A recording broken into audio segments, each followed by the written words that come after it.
جب ہم سعدیہ صاحبہ کے ساتھ کام کرتے ہیں تو ان کی سربراہی میں ہر روز ایک نئی چیز ہو رہی ہوتی ہے. آف کورس ٹیم ورک بھی ہے، اور جس طرح سے ہمارے ڈائریکٹر صاحب ہمیں انسٹرکشنز دیتے ہیں، سعدیہ صاحبہ سے پوچھتے ہیں. ایک نیا سلسلہ شروع ہوا الحمدللہ 2025 میں، جس میں نونہال میں جو اس کے فرنٹ پیجز تھے اس میں پاکستان کے بچوں کو، ان بچوں کو جنہوں نے اسپورٹس میں نمایاں کارکردگی حاصل کی تھی، انہیں پیش کیا گیا. اور الحمدللہ 2025 کو ینگ اچیورز کے نام کیا گیا. اب میں دعوت دیتی ہوں اسٹیج پہ ووٹ آف تھینکس کے لیے مسٹر امتیاز حیدر صاحب کو، ڈی جی ہمدرد یونیورسٹی. آپ کی بھرپور تالیوں میں امتیاز حیدر صاحب. عزت مآب سعدیہ راشد صاحبہ، صدر ہمدرد گروپ، چیف گیسٹ سید مشاہد صاحب، لیفٹیننٹ جنرل معین الدین حیدر صاحب، محترم حکیم عبدالحنان صاحب صدر پائم، معزز وائس چانسلر ہمدرد یونیورسٹی عمران امین صاحب، ریپرزنٹیٹیو شہزاد صاحب of the world health organization, ممبر مجلس شورا،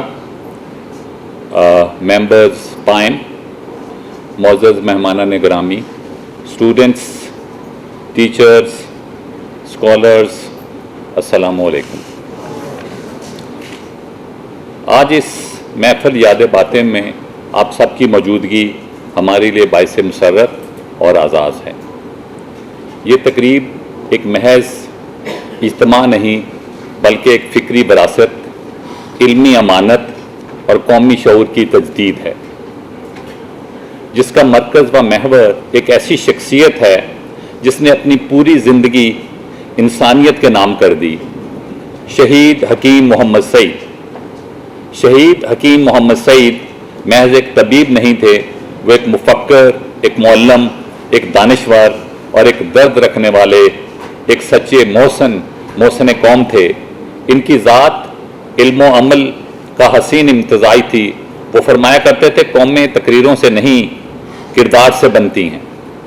آج اگر ہم ہمدرد یونیورسٹی، ہمدرد گروپ، ہمدرد فاؤنڈیشن، ہمدرد لیب اور جتنے ادارے میڈم ثنا نے آپ کو گنوائے ہیں اور ان کے علاوہ بہت سارے، ان سب کو دیکھیں تو یہ سید حکیم شہید محمد سعید کے کردار، فکر اور خلوص کا عملی مظہر ہیں. انہوں نے علم کو کتابوں تک محدود نہیں رکھا بلکہ تعلیم کو زندگی اور زندگی کو خدمت بنا دیا. ان کا مشن یہی تھا کہ علم عام ہو، صحت سستی ہو اور کردار مضبوط ہو. ایسی تقریبات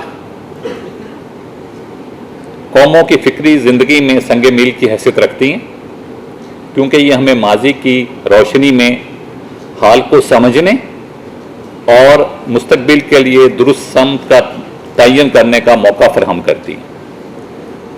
یادیں باتیں دراصل یادوں کا بیان نہیں بلکہ سوچ کی تجدید اور شعور کی بیداری کا نام ہے. حکیم سعید صاحب کا خواب ایک ایسا معاشرہ تھا جہاں علم خدمت بن جائے اور طاقت ذمہ داری بن جائے. ہمدرد کو ایک ادارہ نہیں بلکہ ایک تحریک ہے جس میں تعلیم کے ساتھ ساتھ تحقیق، اخلاق اور سماجی خدمت کو یکجا کیا جا رہا ہے. بینگ اے ٹیم ممبر، میں ذمہ داری کو محض انتظامی فریضہ نہیں بلکہ قومی امانت سمجھتا ہوں. شہید حکیم محمد سعید کی شہادت نے ہمیں یہ سبق دیا ہے کہ حق کا راستہ آسان نہیں مگر حق کی آواز ہمیشہ بلند اور زندہ رہتی ہے. آج کے دور میں جبکہ اخلاقی اقدار کمزور اور مقصدیت دھندلا رہی ہیں، شہید حکیم محمد سعید کا پیغام پہلے سے کہیں زیادہ اہم ہو چکا ہے. اگر ہم آج دیانت، محنت اور خدمت کو اپنا شعار بنا لیں تو یہی شہید حکیم محمد سعید کے مشن کی حقیقی تکمیل ہے. میں دلی طور پر شکریہ ادا کرتا ہوں عزت مآب سعدیہ راشد صاحبہ کا، جن کی مدبرانہ قیادت میں ہمدرد گروپ حکیم شہید محمد سعید کے مشن کو نہایت وقار اور تسلسل کے ساتھ آگے بڑھا رہے ہیں. میں شکر گزار ہوں معزز چیف گیسٹ صاحب کا، مقررین کا، جنہوں نے اپنے قیمتی مصروفیات میں سے وقت نکال کر ہمیں عزت بخشی، تمام الیکٹرانک اور پرنٹ میڈیا، قومی و مقامی چینلز، میڈیا نمائندگان کا بھی خصوصی شکریہ۔ میں منتظمین تقریب، اساتذہ کرام، طلبہ، اسٹیج سیکرٹری اور تمام معمل عملے کا شکریہ ادا کرتا ہوں، جن کی محنت اور نظم و ضبط کی وجہ سے آج یہ پروگرام خوش اسلوبی سے منعقد ہوا۔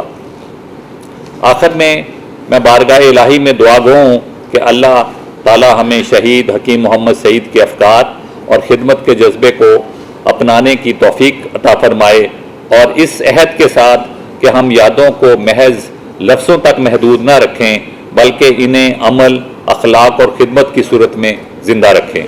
آپ سب کی تشریف آوری کا بے حد شکریہ۔ السلام علیکم ورحمۃ اللہ وبرکاتہ۔